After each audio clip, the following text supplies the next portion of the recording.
Ce procès en appel de Pascal Jardin est-il un procès pour rien? Au terme de 7 jours d'audience, on peut se poser la question.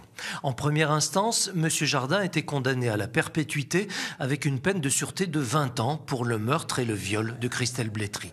Le visionnage de ses aveux détaillés et la présence de son ADN sur les vêtements de la victime avaient pesé lourd dans le premier verdict. De même, sa version d'une relation sexuelle consentie avec la victime n'avait pas été jugée crédible. Sur tous ces points, d'un procès à l'autre, rien n'a changé.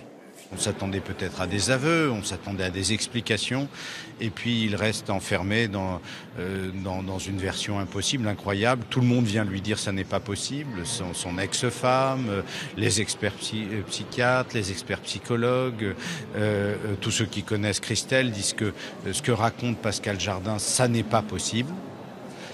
Et Pascal Jardin raconte toujours la même histoire. En faisant appel, Pascal Jardin était évidemment dans son droit.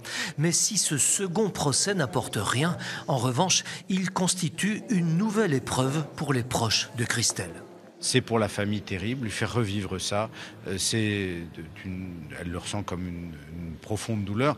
Peut-être que la cour d'assises, en tout cas nous lui demanderons, tiendra compte dans son verdict du fait que cette deuxième fois imposée à la famille alors que la version de Pascal Jardin ne tient pas la route est absolument insupportable.